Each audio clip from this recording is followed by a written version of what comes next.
And when I said solidarity, this is of greatest importance to the energy questions. And those who are familiar with the Constitutional Treaty and the Lisbon Treaty, in the Lisbon Treaty we have an article speaking about solidarity in the energy question. And especially the Baltic states and Poland were afraid that a third country, Russia, might cut off the energy supply. Hopefully this will never happen. But it's now in the Lisbon Treaty that if something like that should happen, the whole of the European Union has to have a position of solidarity and help those countries who are cut off. Then the financial crisis. And I say it with all respect to our American friends, and I'm very pro-American. But our American friends go from one side to the other side. First, total privatization or liberalization of the banking and financing system, and now, more or less, in a great part of the financing banking system, nationalization, and some Republican senators have called it in another way, what I don't want to repeat here. We in the European Union, we have social market policy. We have our European concept of market policy, and in the Lisbon Treaty it's called social market policy.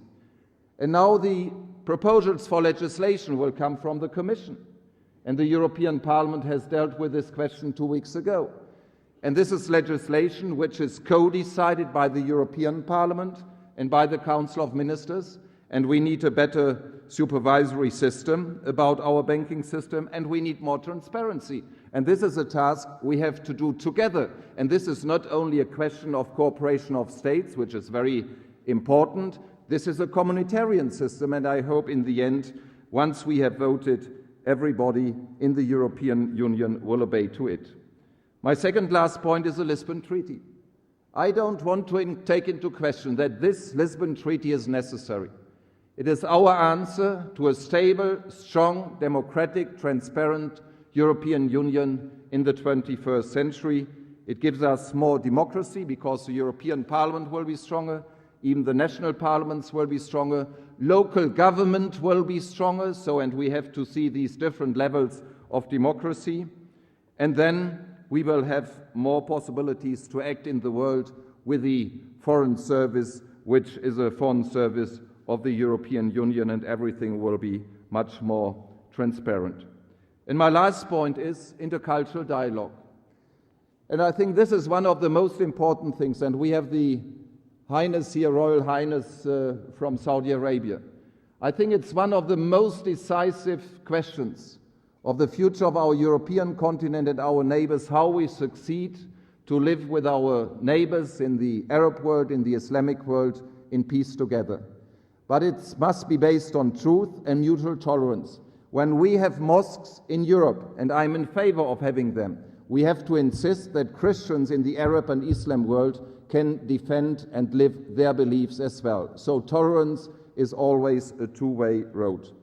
And my last word is, and I'm so happy what I have heard from the Prime Minister, first from the President of Estonia and then the Prime Minister of Kenya, Amolo Odinga, when he spoke about democracy. I have an invitation to the Pan-African Union, and my colleague, the President of the Pan-African Parliament, Gert invited me to make a speech before the African Parliament by the end of this month. And if the Pan-African Parliament wants, we are ready to share our experience in the European Parliament and to give our experience to the colleagues from Africa, and we will ask them to share their experiences with us. And when there is a war, and I say it in the presence of the Secretary General of NATO, who is a friend since many years, if there is a war, we have billions and hundreds of billions of money, either in euro or in dollar, for making war or whatsoever. But when we build democracy or fighting illnesses, the money is lacking. Now we have in the United States $700 billion for fighting the financing crisis. I agree to act, but if we have to fight hunger, illnesses in the world, the money is lacking. And so I am coming back to where I started.